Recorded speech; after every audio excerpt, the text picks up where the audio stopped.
Hey kindergarten, I hope you're having an awesome Thursday today and you're ready to get started with some math.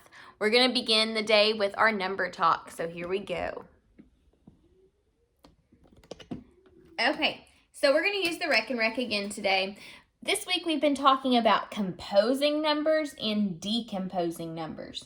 So when we compose numbers, remember we put numbers together to create a number. When we decompose numbers, we split them and break them apart into two separate numbers. So today we're going to work on decomposing, so that's when we split them apart into two separate numbers. We're going to start with the number 8. So thinking about the number 8, how would you decompose 8? What would you do? Could you say, let's split it apart. I can make 8 with 1, 2, 3, 4, 5, 6, 7, and 1. 7 and 1 is 8. That works. Or you could go, oh, I see, we can split the colors apart and make it decomposed in this way. So we have 5 and 1, 2, 3. 5 and 3 can be decomposed. When you have 8, you can decompose it into 5 and 3. What if you say, let's split it like this with 2 in a group and then the rest over here. How is this number decomposed now? Now we have 1, 2, 3, 4, 5, 6, and 1, 2. 6 and 2 make up 8. So we can decompose 8 into 6 and 2. One more way. Can you see another way we could decompose 8? You know, we could decompose 8 like this and split it all to where each one is by itself.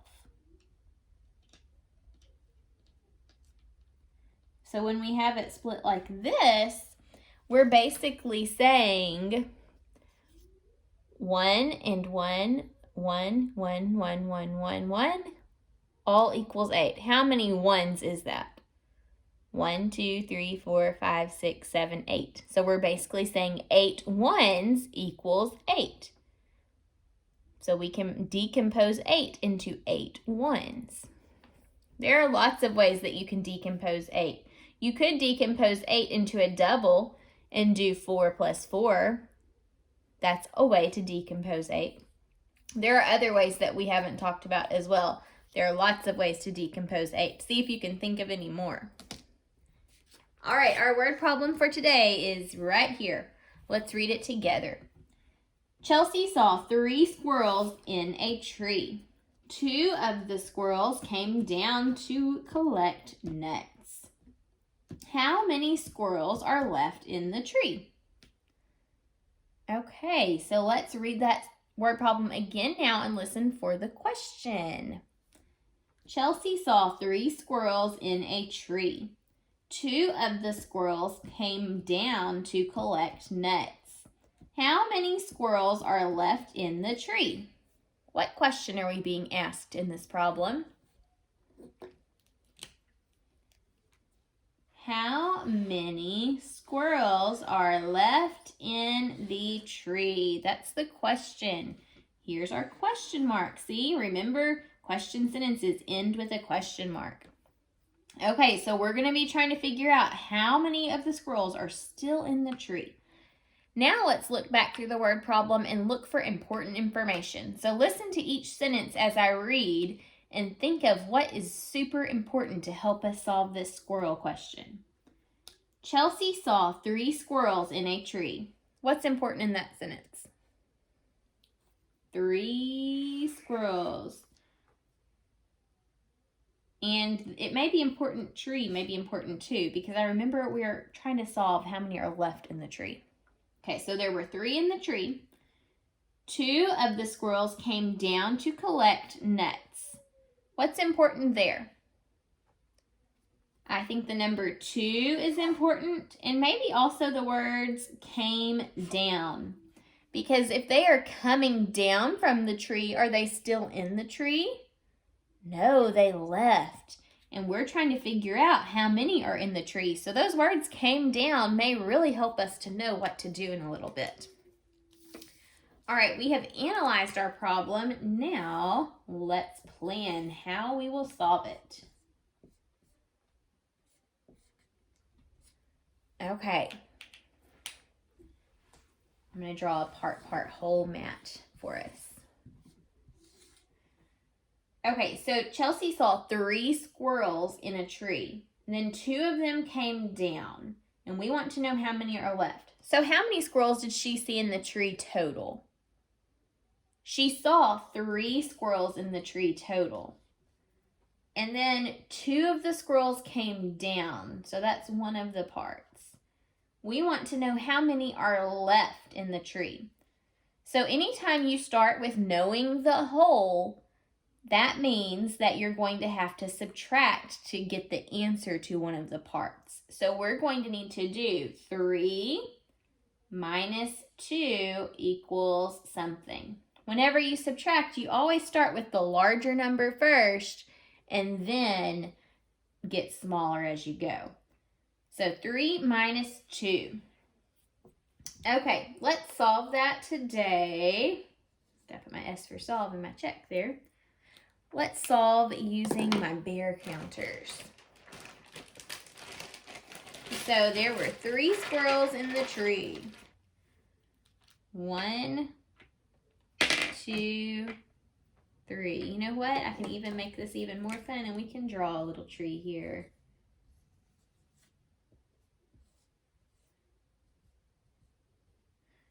Okay, here's my tree. So there are 3 squirrels in the tree. Here are my little squirrels. 1, 2, 3. There are 3 squirrels in the tree. 2 of the squirrels came down. So 1, 2. How many squirrels are left in the tree? 1. So see, we had 3, 1, 2, 3, and we took 2 away, minus 2, 1, 2, and that left us with 1. So I'm pretty sure 3 minus 2 is 1, but we're not done yet because we're going to check our work.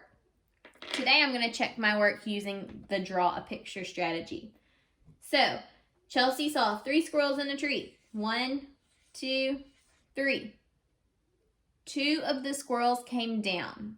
1, 2. They left. How many squirrels are left? 1. So all of the ways that I solved this problem, I got the same answer, and that is 1. So 3 minus 2 is 1, or we can answer the question, how many squirrels are left in the tree? 1. How'd you do on that problem?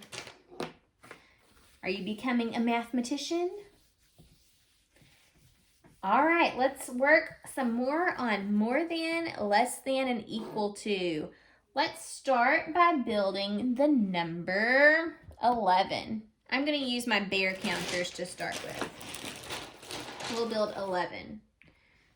1, 2, 3, 4, 5, 6, 7, 8, 9, 10, 11. So here are 11 bears.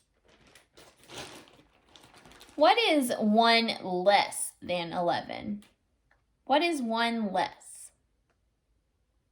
So remember, less means smaller. 1 less means I would need to take 1 away. What is 1 less than 11? Let's count and find out. 1, 2, 3, 4, 5, 6, 7, 8, 9, 10. So 1 less than 11 is 10. All right, before we build our next number, let's count from 0 to 15, and I'm going to write out the numbers as we count. Ready? 0, 1, 2, 3, 4, 5, 6, 7, 8, 9, 10, 11, 12, 13, 14, 15. Okay, now I'd like for you to build the number 15. 1, 2, 3, 4, 5, 6, 7, 8, 9, 10, 11, 12, 13, 14, 15. There's 15. All right. What is one more than 15? Remember, more means we have to add. We have to put more. So one more than 15, we'd have to add another bear. How many is this now? 1, 2, 3, 4, 5, 6, 7, 8, 9, 10, 11, 12, 13, 14, 15, 16. So one more than 15 is 16. Now let me go back to where we have 15. Okay, we have 15 now. What is one less than 15? One less than 15 means we have to take one away because less than means smaller. What is one less than 15? 1, 2, 3, 4, 5, 6, 7, 8, 9, 10, 11, 12, 13, 14. So one less than 15 is 14. And look, we can find 15 up here on our number line that we created. And one less is just one to the left. See, it's 14.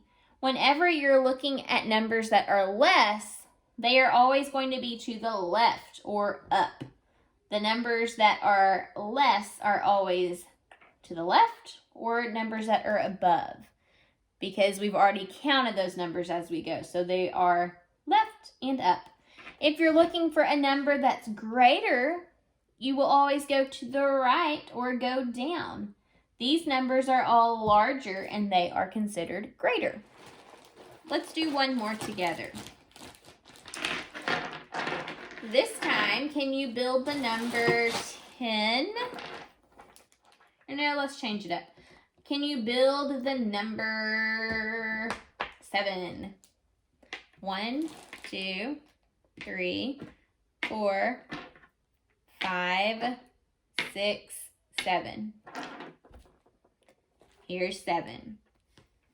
Okay, what is one more than 7?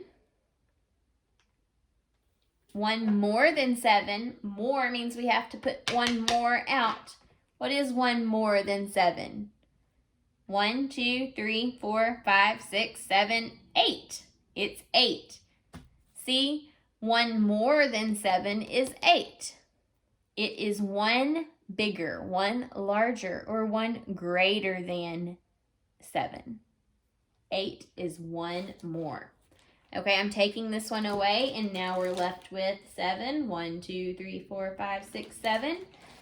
If I have 7 and I say, what is one less than 7, what number would we have? 1 less than 7. Less, remember, means we've got to take away and get a smaller number. So 1 less than 7 is 1, 2, 3, 4, 5, 6. See, here's 7. 1 less is 6. All right, keep working on more than, less than, and equal to at your house. I'm going to leave you with a challenge for today. Build the number 14, and I want you to figure out what is one more than 14 and one less than 14. See if you can solve that challenge. All right, see you next time. Bye.